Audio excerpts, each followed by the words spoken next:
Future Buds YouTube channel එකට. අද අපි YouTube channel එකේ පළවෙනි වීඩියෝ එක. අද අපි ඔයාලට කියලා දෙන්න යන්නේ Indian style සුදුලුණු gravy එක. අපිට මේ සුදුලුණු gravy එක හදාගන්න ඕනේ වෙන බඩු වෙන්නේ සුදුලුණු ග්‍රෑම් 300යි, වේලම් මිරිස් ග්‍රෑම් 35ක්, සියඹලා ග්‍රෑම් 30ක්, අබ තේ හැඳි භාගයක්, පොල් තෙල් මේස හැඳි 5ක්, ඔලු හාල්ලට 9ක් 10ක් වගේ ප්‍රමාණයක් ඕන වෙනවා. ආයෙ පොඩි ඉඟුරු කෑල්ලක් ඕන වෙනවා. මුලින් අපි ගෑස් එක දාගෙන පෑන් එක පොඩ්ඩක් රත් වෙන්න දෙන්න ඕනේ. පෑන් එක රත් වෙද්දී අපි පෑන් එකට තෙල් හැඳි 5ක් විතර දා ගන්නවා. මේස හැඳි.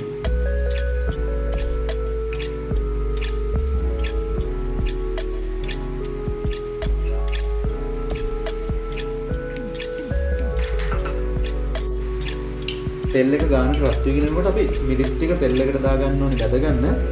මිරිස් ටික දාගත්තයින් පස්සේ පොඩ්ඩක් ගෑස් එක අඩු කර ගන්න ඕනේ. මොකද අපිට මේ මිරිස් ටික බැද ගන්න තියෙන්නේ රොස් වෙන්නේ නැති වෙන්න. මිරිස් ටික රොස් වුණොත් අපි හදන ග්‍රේවි එකේ රසය වෙනස් වෙනවා.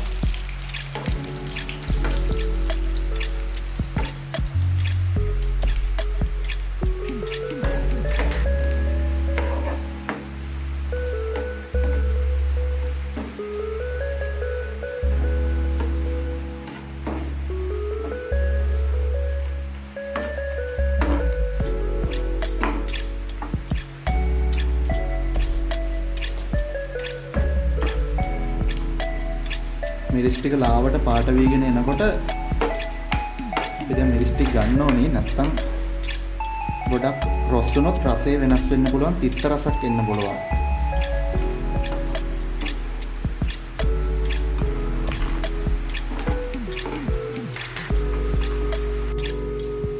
අපි මිරිස් ටික අයින් කරගත්තයින් පස්සේ ඒ ඉතුරු වෙන තෙල් ටික තියෙනවනේ. ඒ තෙල් ටිකෙන්ම තමයි අපි ඊළඟට සුදුලුණු ටිකත් බැදගන්නේ.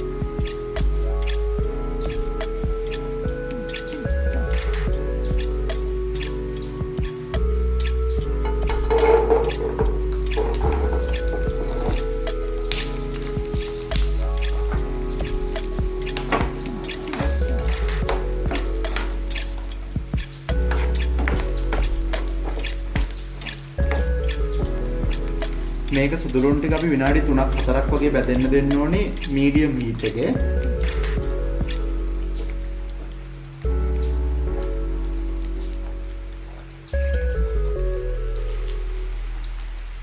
මේ සුදුලුණු ග්‍රේවි එක ගොඩක්ම වටින්නේ අපේ හෘද රෝග තියෙන කට්ටියට, ඇඟේ ප්‍රතිශක්තිය අඩු කට්ටියට, හයි බ්ලඩ් ප්‍රෙෂර් අධිරුධිර පීඩනය තියෙන කට්ටියට, ඒ වගේ අයට මේ ගොඩක් ගුණදායක කෑමක්.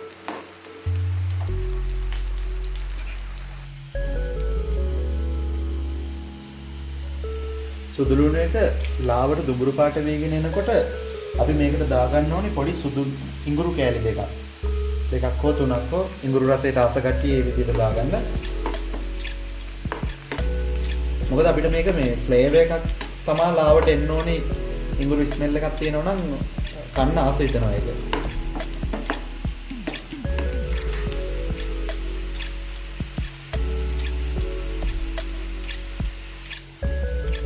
සුදුලුණු ටික ඉඟුරු දාලා තව පොඩ්ඩක් පැදීගෙන එනකොට අපි මේකට දාගන්න ඕනේ ඇට අයින් කරගත්ත සියඹලා ග්‍රෑම් 30ක් විතර. මොකද අපේ මේ හදන සුදුලුණු ග්‍රේවි එක ලාවට පැණි රසක්, ඇඹුල් රසක්, සුදුලුණු වල රස, ඒ වගේ රසවල් දෙක තුනක් එකතු වෙලා තමයි මේ ග්‍රේවි එක හැදෙන්නේ. ඒ දාන සියඹලා ටිකත් පොඩ්ඩක් පැදෙන්න තියන්න ඕනේ.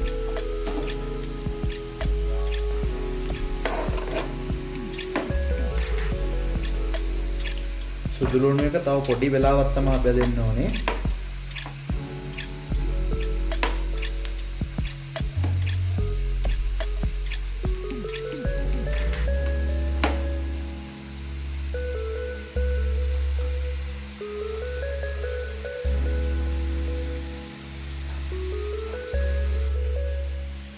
සුදුලුණු ටික අපි දැන් අයින් කරගන්න ඕනේ, නැත්නම් මේකේ රසය වෙනස් වෙනවා.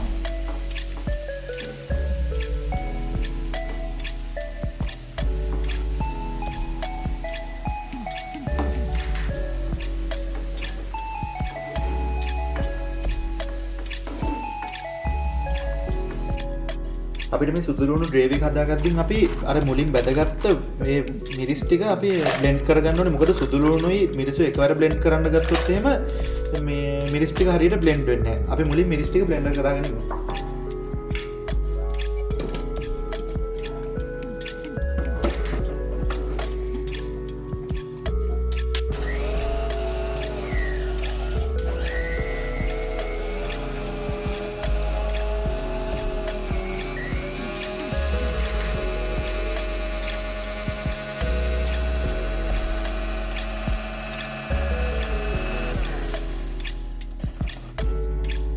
දන්නේ ඇති බ්ලෙන්ඩර් වෙලා මිරිස් ටික ගන්න බ්ලෙන්ඩ්ලා තියෙන්නේ. අපි ඊට පස්සේ මේකට අපි බඳලා අයින් කරගත්තු සුදුලුණු ඒ සියඹලා ඒ ටික දානවා.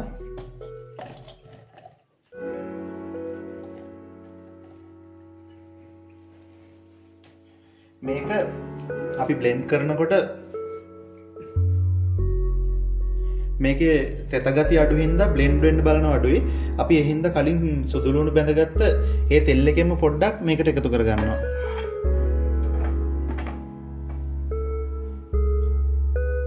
මොකද අපි මේක වතුර වගේ දෙයක් දාලා බ්ලෙන්ඩ් කරගත්තොත් එහෙම අපිට මේක කල් තියාගන්න බෑ. මේක සාමාන්‍යයෙන් මාස 6ක් මාස 4ක් 5ක් වගේ කාලයක් මේක තියාගන්න පුළුවන් අපිට. හොඳ බෝතලයක දාලා අපි මේක බ්ලෙන්ඩ් කරගෙන බලමු.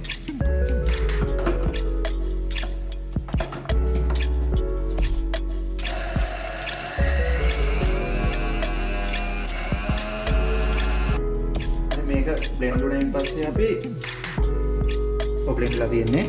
අපි ඊට පස්සේ මේකට රස වැඩි කරගන්න පොඩි හකුරු කෑල්ලක්, චූටි හකුරු කෑලි දෙකක් වගේ දාලා ඊට පස්සේ මේකට අපි ලුණු සාමාන්‍යයෙන් තේ හැන්දක් තේ හැඳි භාගයකට වැඩිය පොඩ්ඩක් වෙන විදියට ලුණු දාලා මේක ආයෙ අපි බ්ලෙන්ඩ් කරගන්න ඕනේ.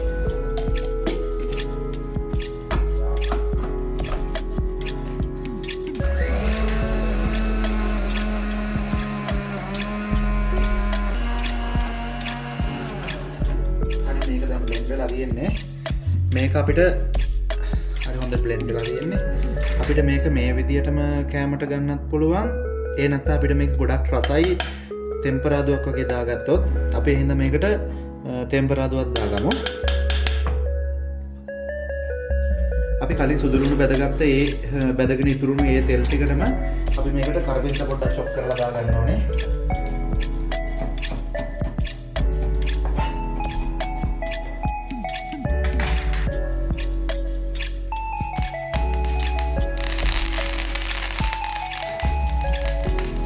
අපි අබ තේ හැඳි භාගයක් විතර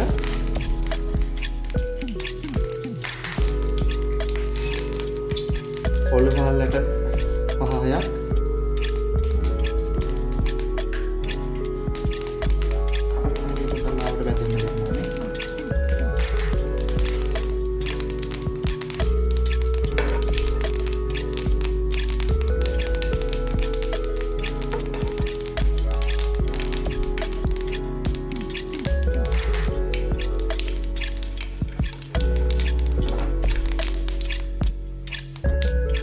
මේ ටික බැදීගෙන යනකොට අපි අර කලින් හදාගත්තු ඒ සුදුලුණු ග්‍රේවි එක අපි මේකට එක් කරගන්න ඕනේ.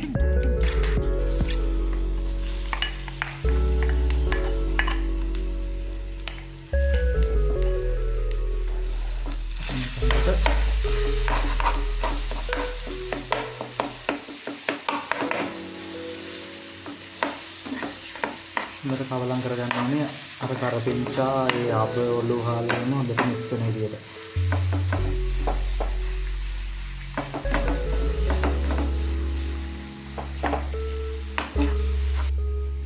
මේක අපි ටිකක් වෙලා මෙහෙම තිබ්බයින් පස්සේ මේ අයින් වලට තෙල් ටික මේ වෙන් වෙලා තෙල් ටික මේ විදියට මේ බැදෙනකොට අපි මේක බා ගන්න ඕනේ ලිප් ඔෆ් කරලා.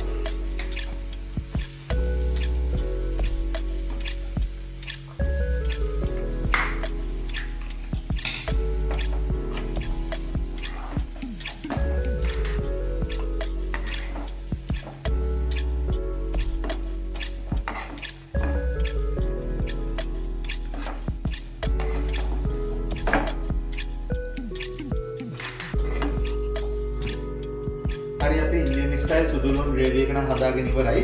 ඔයාලට පුළුවන් මේක රොටි, පාන්, බත් වගේ ඕනම දෙයක් එක්ක ආහාරයට ගන්නත් පුළුවන්. ඒ වගේම මේක සාමාන්‍ය හොඳ පිරිසුදු බෝතලයක දාලා මාස 5-6ක් වගේ කාලයක් වුණත් තියාගන්න පුළුවන්, කල් තියාගන්න. ඉතින් මේ වගේ අලුත්ම කෑම වර්ග ඔයාලට රෙසිපි හදන විදිය ඒ ඕනම දෙයක් දැනගන්න පුළුවන්. මගේ Future Foods YouTube channel එක subscribe කරලා ඒ වගේම Future Foods තියෙනවා Facebook page එක. ඒකත් follow කරලා තියාගන්න කියලා ඔයාලා හැමෝගෙම ඉල්ලනවා. සුබ දවසක්.